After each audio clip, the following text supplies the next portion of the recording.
하루 동안 쏟아지는 뉴스 중 주요한 내용만 선별해 방송하는 나라의 TV. 2023년에도 나라의 TV를 아껴주시고 성원도 부탁드립니다. 이재명이 23일 자신에 대한 체포동의안 국회 보고를 하루 앞두고 사건의 내용은 바뀐 게 없이 대통령과 검사가 바뀌니 판단이 바뀌었다고 비판했습니다. 이재명은 이날 오전 국회에서 기자간담회를 열고 이같이 밝히며 법치를 빙자한 법치의 탈을 쓴 사법 사냥이 일상이 돼가는 폭력의 시대다. 정치는 사라지고 집에만 난무하는 야만의 시대가 다시 도래하고 말았다고 목소리를 높였습니다. 그러면서 정말 어처구니 없는 게 야당 대표라서 영향력을 행사할 우려가 있기 때문에 구속해야 한다고 한다. 그러면 대통령 부인은 어떻게 되느냐? 구속해야 될 이유가 더 커진다고 비꼬기도 했습니다. 이날 간담회에서 자신의 결백 주장을 담은 이재명이 모두 발언과 기자 응답 포함 총 65분이었는데요. 이에 한동훈 장관은 이날 오후 국회 법제사법위원회 전체회의 출석을 앞두고 기자들과 만나 이렇게 맞받아쳤습니다. 직접 들어보고 가실게요. 장관님, 오늘 이재명 대표가 기자회견을 하면서 네? 검찰의 사법 사냥이라고 표현했었는데 어떻게 생각하시나요? 말씀이 점점 험해지시는 거 말고는 뭐 새로운 얘기가 있는 것 같지는 않은데요. 새로운 얘기가 있나요? 그냥 하던 얘기 하신 거죠? 근데 뭐 그냥 그렇게 말씀하신 거잖아요. 오늘 본인 혐의를 부인하는 취지의 기자회견을 1시간 넘게 하신 것 같은데요. 바로 그 얘기를 판사 앞에 가서 하시면 됩니다. 이 체포동의안이라는 것 자체의 말이 어감상 뭐 구속을 결정하는 것처럼 들리는 면이 있어서 국민들께서 오해하시는 분들도 계신데요. 체포동의라는 것은 구속 여부를 국회에서 결정해달라는 것이 아니라 다른 국민들과 똑같이 판사 앞에서 심사를 받을 수 있도록 판사 앞에 가게만 해달라는 얘기입니다. 만약 이 대표님 말씀처럼 다 조작이고 증거 하나도 없다면 대한민국 판사 누구라도 100% 영장을 발부하지 않을 겁니다. 본인에게 제기된 여러 가지 소위 사법 리스크를 일거에 조기에 해소할 좋은 기회일 텐데 그걸 마다하고 특권 뒤에 숨으려는 이유를 국민들께서 궁금해하실 거라고 생각합니다. 수사권 가지고 보복하면 그게 깡패지 검사겠습니까? 국가 권력을 가지고 장난하면 그게 깡패지 대통령이겠습니까? 윤석열 대통령을 겨냥해 이 같은 이재명이 깡패 발언에 대해서도 한동훈 장관은 이렇게 일축했는데요. 대통령을 깡패라고 표현하셨는데 이거는 또 어떻게 보세요? 제가 깡패를 깡패라고 뭐라고 했다고 민주당은 굉장히 뭐라고 하지 않았나요? 더 말씀드릴 건 없습니다. 또 체포동의안이 법무부 장관 설명은 검사로서 설명하는 게 아니고 행정적 절차의 하나에 불과한 것이기 때문에 국회에서 장황하게 설명하지 않기를 바란다는 박범계의 주제에 넘은 개소리 충고에 대해서도 한동훈 장관은 이렇게 직격했습니다.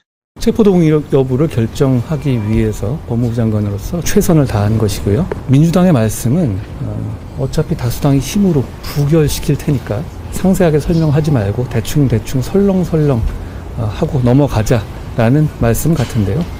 세금으로 월급 받는 공직자가 그럴 수는 없죠. 이재명의 성남FC는 뇌물이고 홍준표의 경남FC는 모금입니까? 당시 경남도지사였던 홍준표 지사는 대놓고 기업들에게 경남FC 후원을 요구했습니다. 홍준표는 기업들과 사진을 찍어 홍보를 하며 정치적 치적을 쌓았습니다. 지금 민주당은 홍준표 당시 경남지사 시절 후원금도 이재명 성남FC 사건 다루듯 수사하라고 주장하며 물귀신 작전을 펼치고 있는데요. 이에 홍준표 대구시장은 이재명이 성남FC 뇌물수수 의혹 사건을 두고 이재명 사건에 더 이상 나를 끌어들이지 말라며 민주당과 야당 일부 인사를 겨냥했습니다. 홍준표 시장은 20일 오후 자신의 페이스북에 이재명 사건에 더 이상 나를 끌어들이지 않았으면 한다며 사법적 공방에만 집중하라고 썼습니다. 홍준표 시장은 나를 조사해서 감옥에 넣을 수 있었다면 문재인 정권 1년간 뒷조사할 때 벌써 감옥에 갔을 것이라며 당신은 대법원장도 잡아넣을 때였다고 덧붙였습니다. 그러면서 모금을 하는데 범죄적 방법을 사용했는지 아닌지는 차이에 불과하다. 단순 모금이냐 뇌물이냐는 거기서 나오는 것이라고 했습니다. 홍준표 시장은 성남FC 사건은 문재인 정권 때 시작한 사건 아니냐? 누차 말하지만 그게 검사 출신 홍준표 시장과 변호사 출신 이재명이 차이점이라며 민주당 쪽이나 야당 인사 등이 계속 엉뚱한 짓 하면 사법적 대응을 할 수밖에 없다고 재차 목소리를 높였습니다.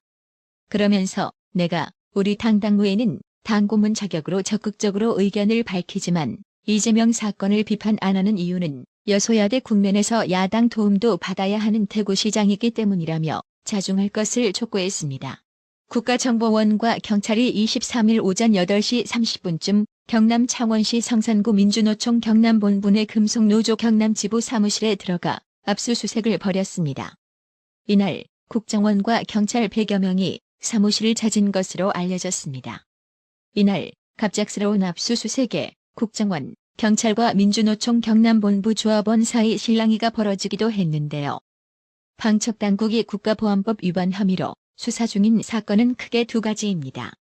이른바 창원 간첩단 사건과 제주 간첩단 사건입니다. 각각의 핵심 조직은 자주통일민중전의와 한길이라는 이름의 단체입니다. 수사팀은 이들이 동남아에서 공작 활동을 하고 국내에서 반국가 단체를 만들었다고 보고 있습니다. 창원 사건은 피의자 4명을 구속한 후 서울중앙지검에서 사건을 넘겨받아 수사하고 있고 제주 사건은 제주지검에서 맡아 최근 2명을 구속했습니다. 그런데 방첩당국은 수사 과정에서 북한이 지난해 이태원 참사 직후 이들 단체에 제2의 촛불 시위를 일으키라는 지령을 내린 것을 파악한 것으로 전해졌습니다. 우리가 국가적인 슬픔에 잠겨 있을 때 북한은 이를 자신들의 공작에 활용하려 했던 겁니다. MBN 취재 내용을 종합하면 지난해 10월 29일 이태원 사고가 발생한 지 닷새 뒤 자주통일민중전의 관계자 김모 씨에게 북한의 지령이 내려온 것으로 전해졌습니다. 북측은 김 씨에게 제2의 국민촛불대 항쟁을 일으키는데 목표를 두라. 전국적인 운동을 일으켜라고 전했습니다. 발신자는 북한의 대남 공작기구인 문화교류국으로 사이버 드보크 방식으로 전달됐습니다. 기밀 정보의 암호를 걸어 해외 사이트 계정 안에 숨겨놓고 열어보게 하는 건데 최근 북한이 대남 공작을 할 때 즐겨 쓰는 방식입니다. 제주 간첩 사건 활동 조직인 한길회에도 이태원 참사 이틀 후 비슷한 지령이 내려간 것으로 알려졌습니다. 기존에도 간첩 활동을 하는 국내 조직에 반정부 시위를 일으켜라는 지령은 있었지만 제2의 촛불대 항쟁과 같은 표현이 이태원 참사 직후에 새로 등장한 겁니다. 수사팀은 최근 압수물 분석을 통해 이 같은 자료를 확보했습니다. 방첩당국은 북한이 이태원 참사를 정치적으로 악용해 대규모 촛불 시위를 일으키라는 지시를 던진 것으로 보고 있습니다. 나라의 TV는 구독료 후원으로만 운영 유지되고 있으니 구독자님들의 따뜻한 정성이 필요합니다. 항상 뉴스 전달 방식에 노력하는 나라의 TV가 되겠습니다.